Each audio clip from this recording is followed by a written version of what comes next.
Sí, a ver, entonces, como les volví a decir, jóvenes, sí o sí tienen que estar formados en grupos, ¿ya?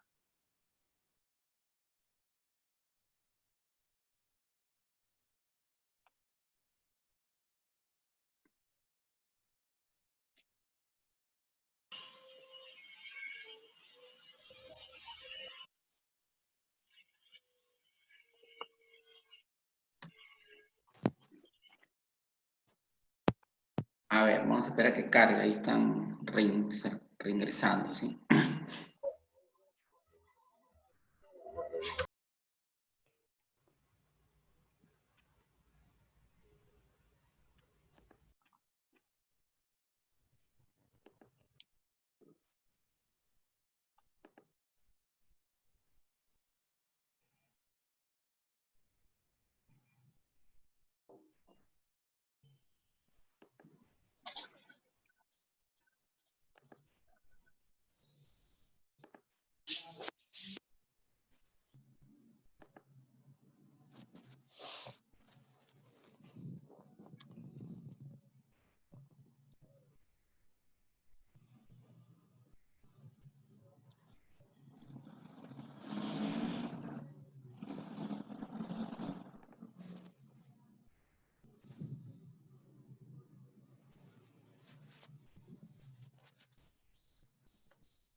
Ya, ahora sí vamos a empezar con la clase, ¿sí? Vamos a compartir la pantalla.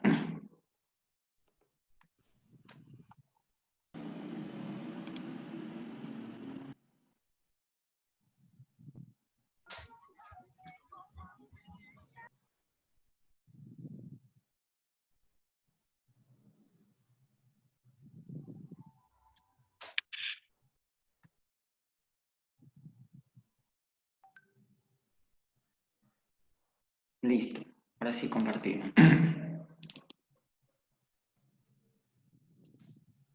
Ya está. A ver, ¿logran ver la pantalla, jóvenes? Sí, Sí, profesor. Ya. Sí, pues, Ya. Entonces lo que hoy vamos a ver es el tema de cinemática, ¿sí? A ver, esto de acá. Y está. Entonces, cuando hablamos de la cinemática utiliza ciertas variables muy importantes, ¿sí? Una de las variables es el espacio o esa distancia que recorre un cuerpo de un punto a otro, ¿sí? Entonces, ese cuerpo, siempre cuando se habla de física, ese cuerpo siempre estamos haciendo mención de una partícula, ¿no? Se le lleva al contexto de una partícula porque en cierto modo resulta más fácil de analizar, pero cuando habla de partícula no es que necesariamente estamos hablando siempre de cuerpos pequeños, sino estamos haciendo alusión a cuerpos de cualquier tamaño, que puede ser un tractor, puede ser un cargador frontal, eh, puede ser un ladrillo que se está trasladando a través de una cinta transportadora de un punto a otro, ¿no? Cuando en la industria se está, por ejemplo, en una industria ladrillera, cuando se está transportando un ladrillo de un punto a otro, definitivamente está recorriendo un determinado espacio, ¿no? Conocido también como desplazamiento. Entonces, una primera variable que se emplea, digo variable porque variable viene de variar, porque el desplazamiento no es el mismo para todos. El desplazamiento que puede tener un ladrillo dentro de la producción de una fábrica industrial no es el mismo desplazamiento que va a tener otro ladrillo en otra planta de producción de ladrillos, ¿no? Obviamente cada industria tiene sus propios métodos y técnicas de producir, entonces el desplazamiento que puede experimentar un cuerpo no es constante, varía de acuerdo a las circunstancias. ¿Cómo varía? De ahí surge el nombre de variable. Entonces, una primera variable en cinemática es el desplazamiento o ese espacio recorrido, ¿no? O distancia, según como quieran ustedes llamarlo. Otra variable es que cuando se desplaza de un punto a otro, ha pasado un determinado tiempo.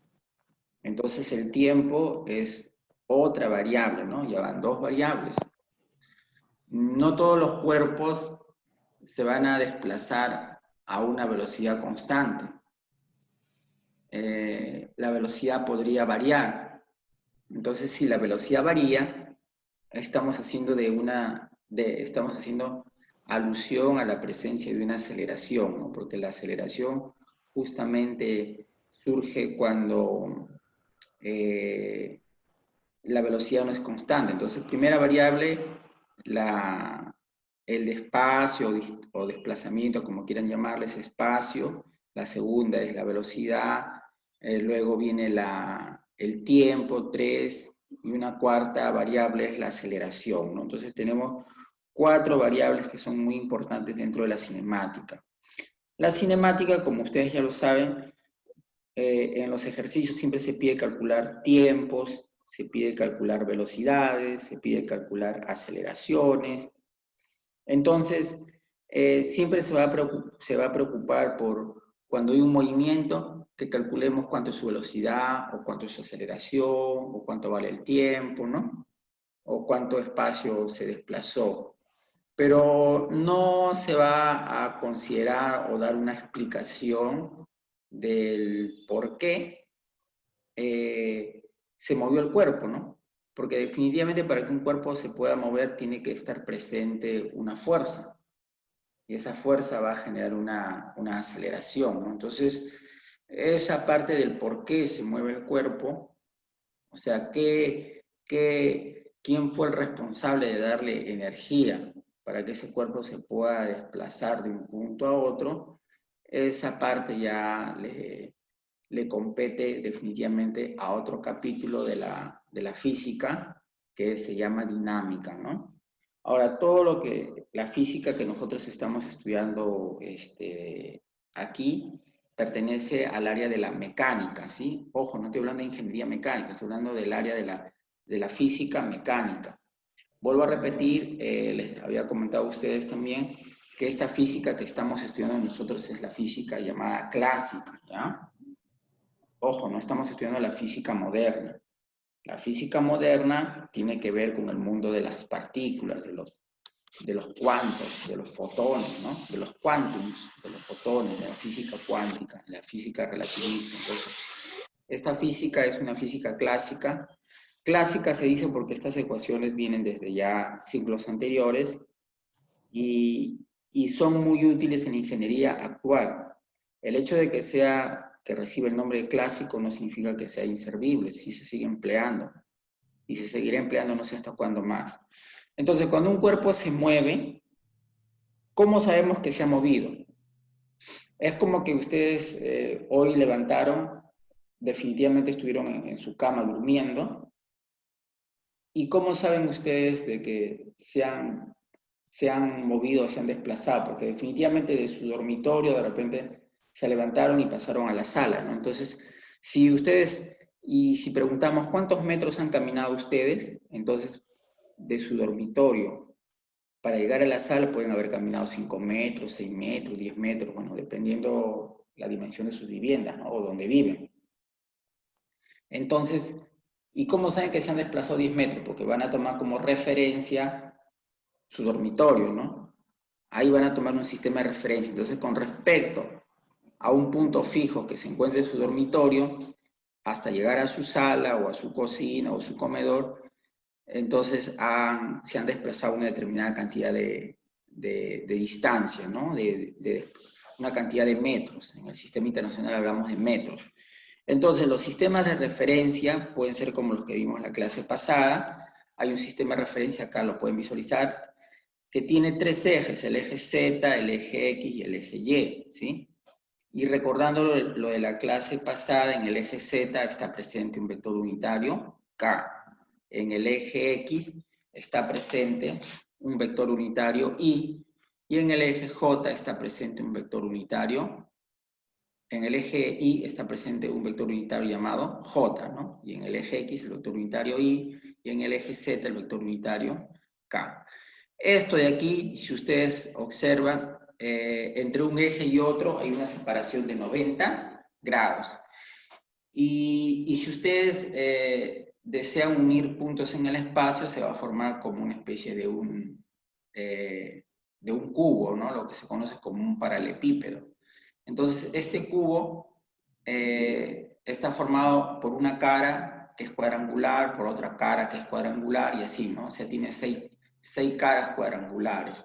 A este sistema cuadrangular también es conocido como sistema de coordenadas cartesianas. Esto es lo más básico, lo que se emplea más en el mundo de la ingeniería, ¿no? Ahora, entre un ángulo, entre un eje y el otro eje están formando 90 grados, ¿no? Por eso que se le llaman, que son ángulos perpendiculares. También recibe otro nombre que se le conoce como el ángulo de ortogonales. Ortogonal también significa que forma 90 grados. También se le dice el nombre de normal, de normalidad, porque forman también 90 grados. Pero también la pregunta será, ¿y existe solamente este sistema de coordenadas? No, yo también puedo describir, puedo decir que aquí yo me encuentro en el momento que despierto en mi dormitorio y luego me voy a desplazar una distancia, ¿no? Entonces, cuando yo me desplazo una distancia determinada, yo podría emplear otro sistema de referencia, que no tenga la forma de un cubo, sino la forma de un cilindro. Entonces, cuando tiene la forma de un cilindro se llaman coordenadas cilíndricas. Pero si yo no quiero darle la forma de un cilindro, sino quiero asumir que mi sistema de referencia tiene la forma de una esfera, ¿ya? Ojo, este no es círculo, es una esfera. Estamos hablando del espacio tridimensional. Entonces, también puedo coger. La pregunta es, profesor, cuando yo quiero resolver ejercicios de ingeniería, ¿qué sistema me conviene más? ¿El cartesiano, el cilíndrico o el esférico?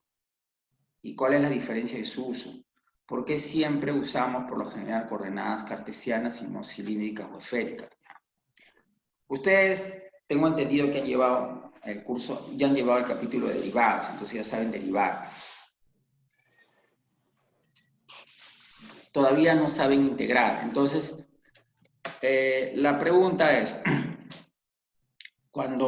entonces, ¿cuándo voy a emplear sistemas de coordenadas cilíndricas y sistema de coordenadas esféricas? Bien, cuando ustedes lleguen al capítulo de integración, la integración es todo un mundo. Es todo un mundo, digo un mundo porque hay desde las integrales más básicas hasta esas integrales que son más complejas. Complejas no digo por lo que son en función de números complejos, sino porque realmente requieren un mayor desafío para poder resolverlas. Entonces, para poder resolverlas, esas integrales, se suelen utilizar ya no descomposiciones en el sistema rectangular, sino que voy a utilizar descomposiciones, suponiendo que tengo una esfera y esa esfera la empiezo a partir en pequeñas porciones, ¿no? O utilizando, es como que cojo una pequeña porción del cilindro y entonces tanto esa pequeña porción del cilindro como esa pequeña porción de la esfera lo voy a expresar en forma trigonométrica, en funciones seno, coseno, tangente, cotangente. Entonces, esas expresiones me van a ayudar o me van a facilitar el camino para que yo pueda resolver integraciones que son aparentemente complicadas o más laboriosas de desarrollar. Entonces, resumiendo, lo que trato de decir es que este sistema de coordenadas básicamente nos sirve para poder resolver integrales, ¿sí? Integrales que requieren otro grado de rigurosidad, ¿ya? Pero como ustedes todavía no han llegado al capítulo de integrales, definitivamente entonces no podemos hacer uso de estas coordenadas. Es más, no siempre se usan coordenadas esféricas ni cilíndricas, ¿ah? Lo más común son las coordenadas rectangulares. Estas de acá se usan más cuando estamos viendo de repente, esto más se logra usar en ingeniería de telecomunicaciones, ¿no? Cuando tienes campos magnéticos, electromagnéticos de una complejidad muy alta, y entonces cuando quieres resolver manualmente con integrales, vas a tener que usar este sistema de referencias, ¿no? Aunque hoy en día existen tablas de integrales, ¿ah? Incluso existen libros que tienen como 2000 fórmulas de integración, ¿no? Incluso hay software también, o sea, hoy en día el camino se ha facilitado bastante, ¿no? Para poder integrar, derivar, más que todo integrar, que la integración es uno de los capítulos que más labor da a veces, ¿no?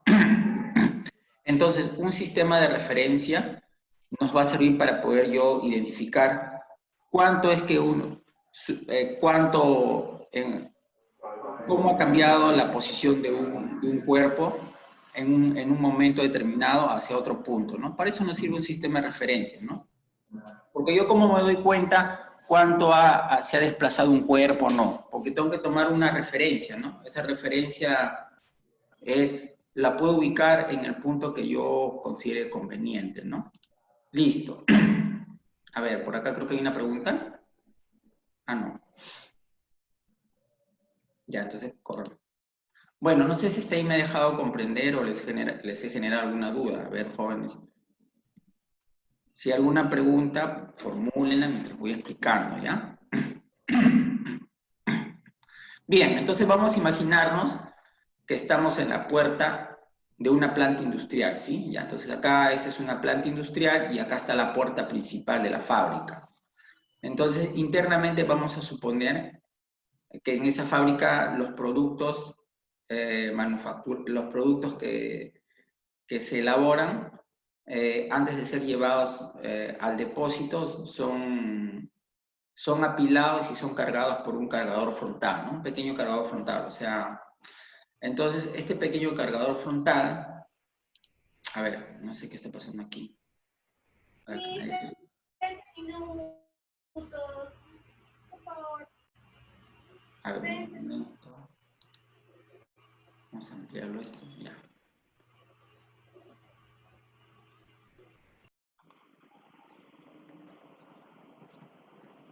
Listo.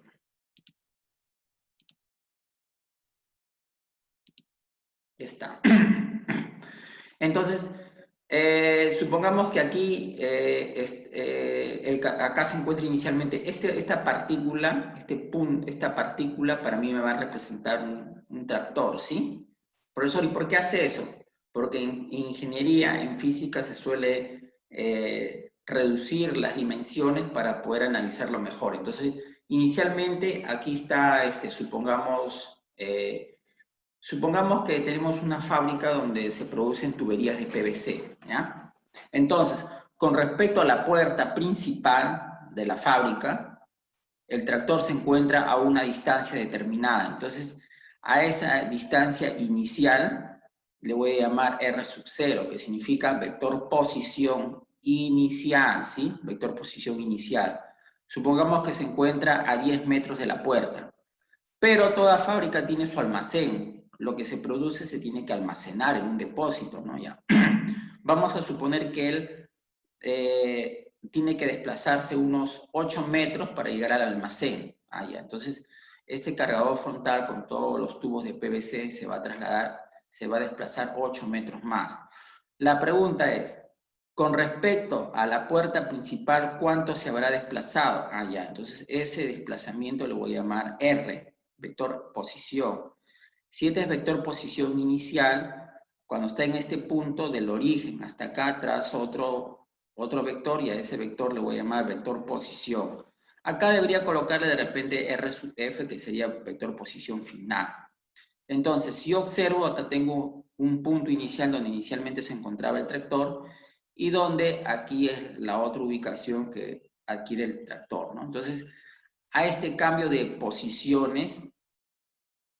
Acá es la posición inicial, acá es la posición final. Entonces, si yo uno esta posición inicial con esta posición final, me va a salir un vector llamado delta de R.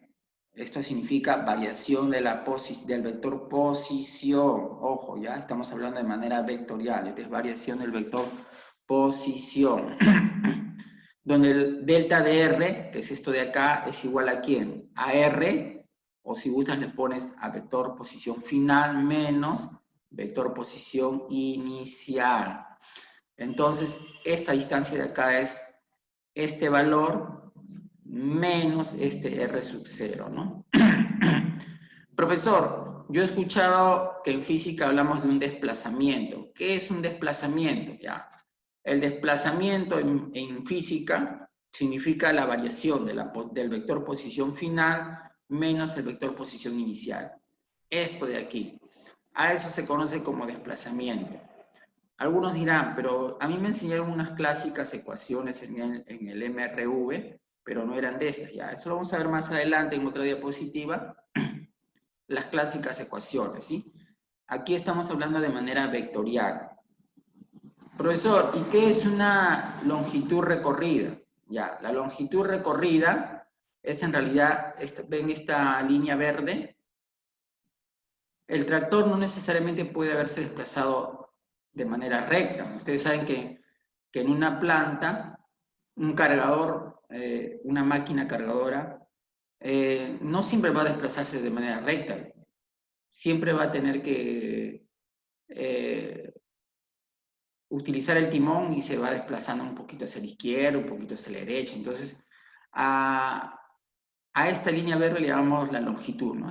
O sea, en otras palabras, no es que si toda máquina mecánica se desplazase en línea recta, entonces no tendría necesidad de colocarle un timón, ¿no?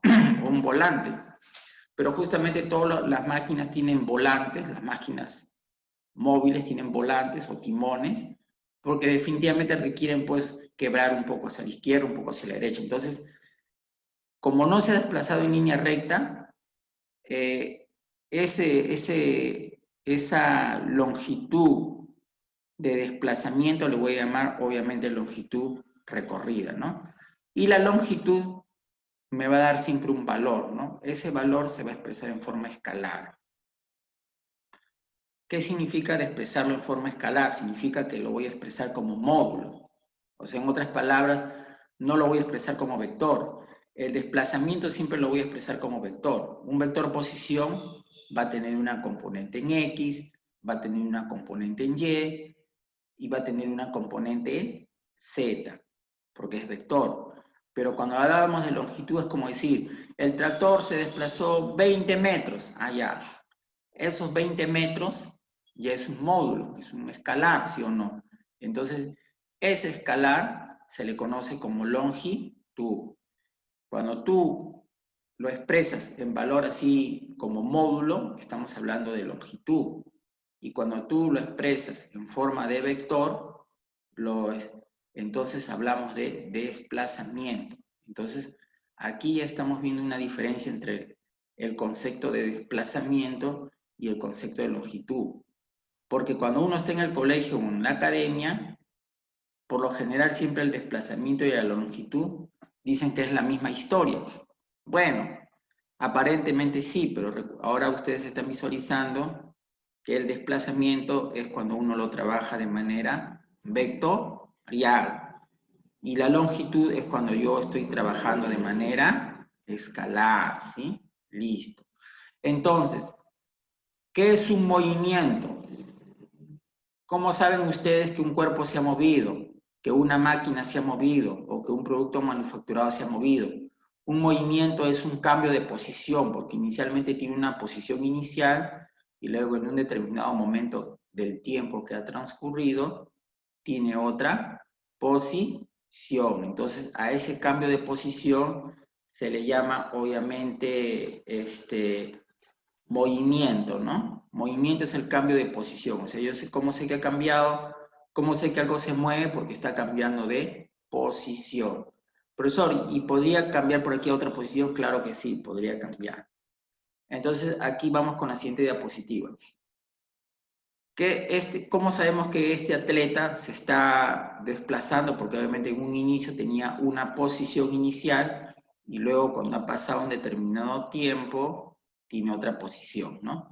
Por aquí podría colocar un sistema de referencia y decir de aquí a aquí está el vector posición inicial y de aquí hasta aquí se encuentra el vector posición final, ¿no?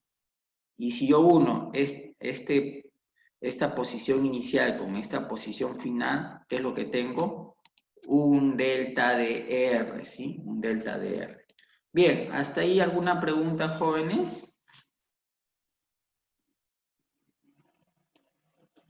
¿Alguna Bueno, pregunta? profesor, vamos nomás.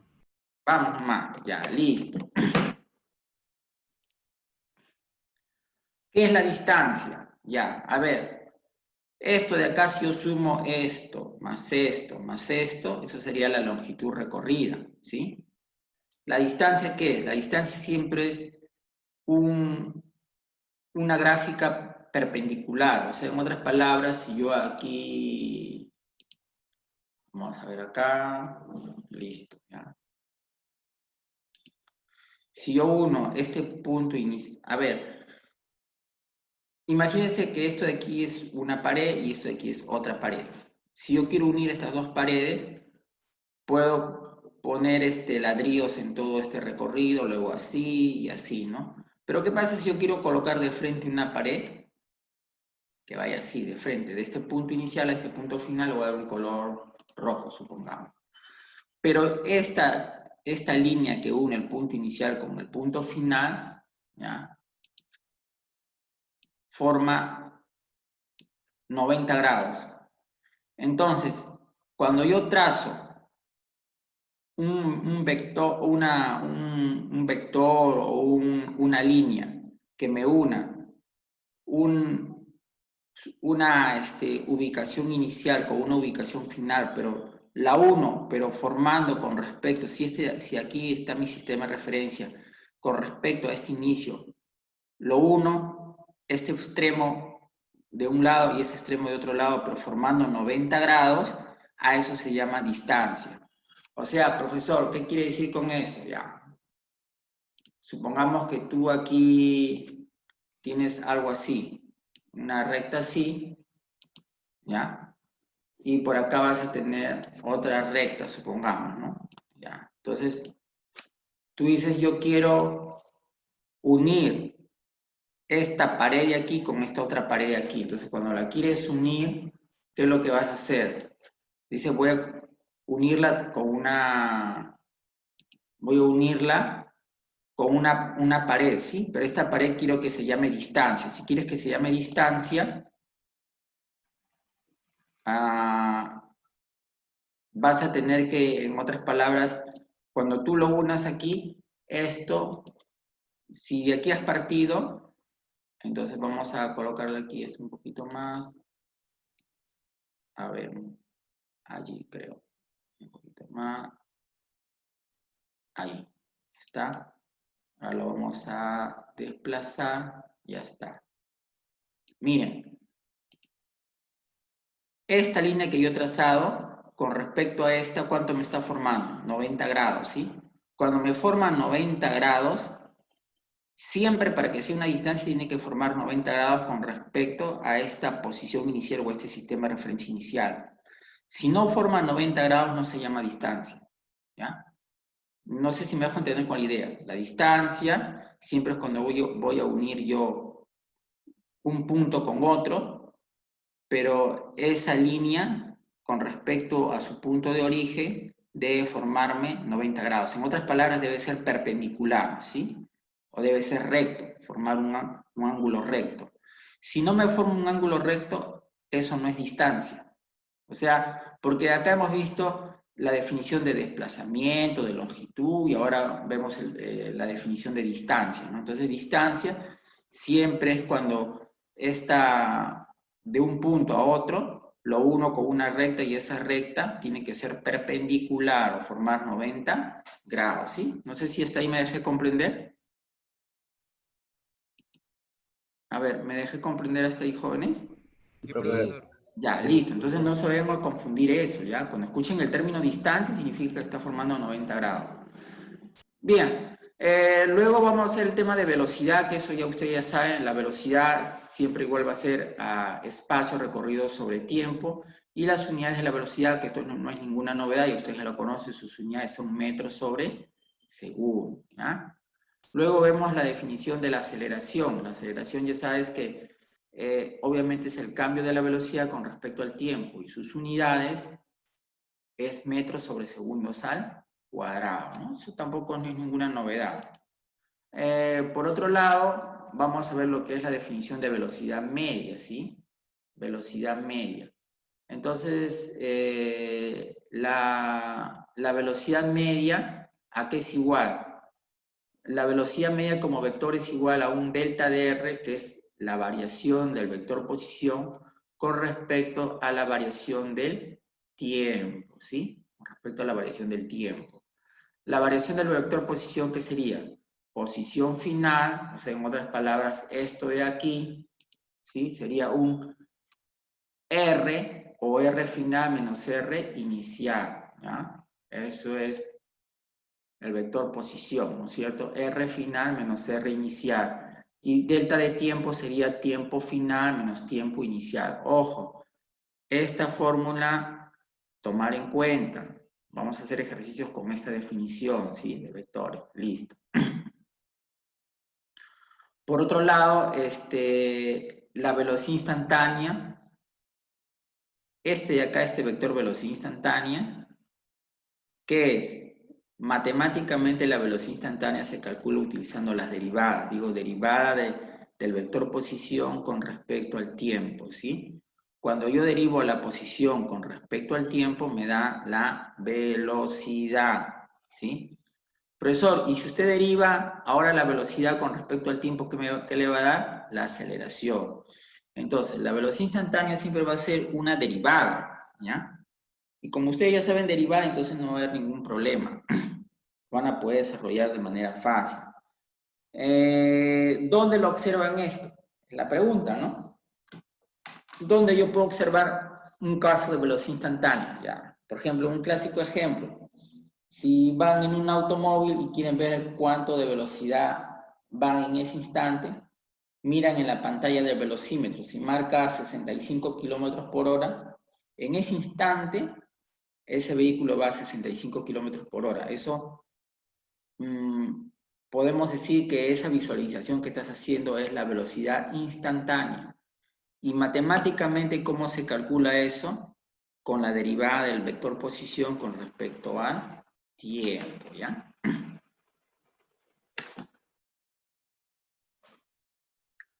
¿Qué es la aceleración media? La aceleración media es la variación de la velocidad con respecto a la variación del tiempo. El vector variación-velocidad sería velocidad final menos velocidad inicial. Variación del tiempo sería tiempo final menos tiempo inicial.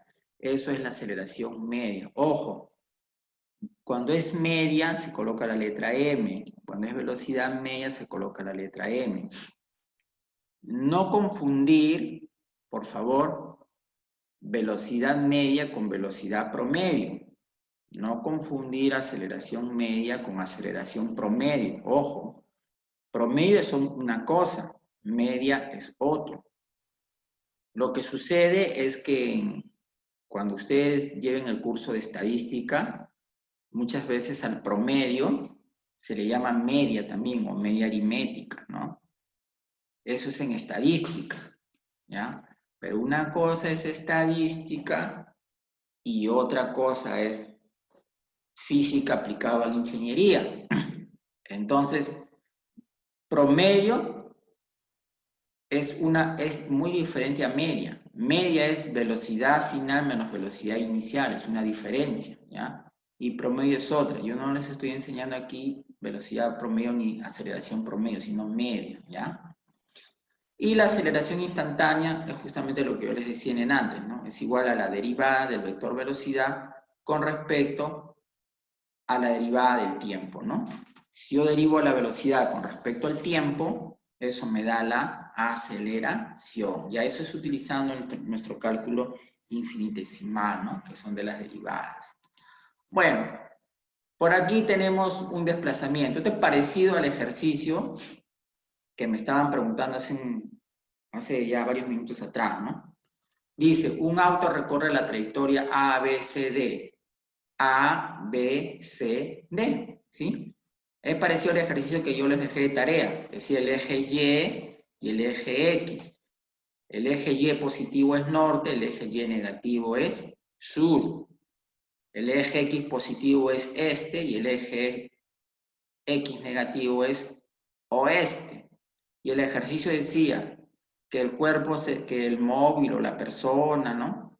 Se desplaza hacia el sur. Si es hacia el sur, obviamente tiene que descender, pues, ¿no? En línea recta, o sea, en otras palabras, desciende por el mismo eje Y, ¿sí?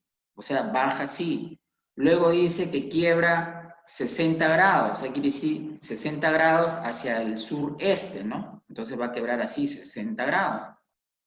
Y luego dice que de pronto quiebra en ángulo de 90, o sea, quiere decir que luego sube así, quebrar, y aquí forma 90 grados. Entonces, se hace una figura así, así y así.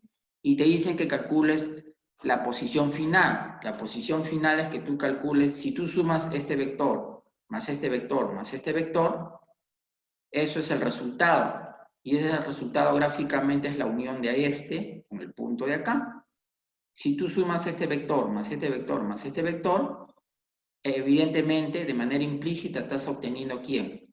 La unión de este punto con este punto de acá, y eso se llama resultado, que eso es la posición final. ¿Qué era eso? Suma de vectores, nada más, igualito. Aquí se desplaza 2 metros, podríamos decir, con respecto al este, ¿no? 2 metros. Luego podemos decir quiebra en 90 grados, aquí quiebra en 90 grados, y se desplaza 6 metros hacia el norte. Ya está subiendo, ¿sí o no? Luego quiebra en ángulo recto o 90 grados y se desplaza hacia el oeste en 10 metros. Ah, ya, se desplaza 10 metros. Yo quiero saber cuánto es la longitud recorrida. Longitud es de manera escalar. Sumo 2 más 6, 8. Más 10, 18. Por eso acá digo 10 más 6 más 2, 18. Eso es longitud. Recuerden que longitud es la suma escalar. Pero si te piden a ti que lo sumes de manera vectorial, si tú sumas de manera vectorial, ¿qué es lo que vas a obtener? Vas a obtener, ¿qué cosa? La posición, ¿sí? Vas a obtener la posición. Profesor, ¿y dónde está mi sistema de referencia? Si este es Y y este es X, el punto inicial de referencia, el 0, 0, está aquí, ¿sí o no?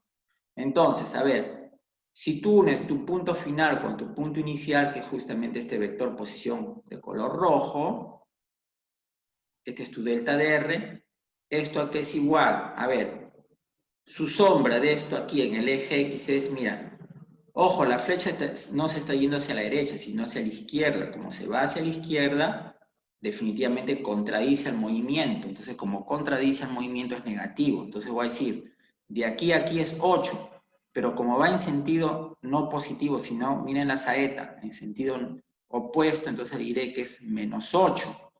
Con respecto a la sombra que se genera aquí en el eje X sería menos 8, y de vector unitario Y, porque en el eje X vive el vector unitario Y. Y con respecto a la sombra que se genera aquí, o la proyección en el eje Y, esto sí sube hacia arriba. ¿Cuánto sube? A ver, de aquí a acá hay 6, entonces subiría 6. Como está en el eje Y, sería más 6J, ¿sí? ¿Y qué unidades tiene? M de metro, porque ojo, como estamos hablando de unidades de longitud, entonces definitivamente va a tener la unidad de metro. Profesor, ¿y cuál es la velocidad media? Vector posición, este es tu vector posición, ¿sí o no? Allá, mi vector posición, menos 8i más 6j, este es tu delta de R, ¿sí o no? Entre el tiempo, ¿en qué tiempo lo hace? Entre 60, ya está. Divides menos 8 entre 60, te sale esto de acá. Obviamente que es negativo. 6 entre 60, te sale esto de acá, ¿no? Ese es positivo. Como es velocidad media, la velocidad siempre se mide en unidades de metros.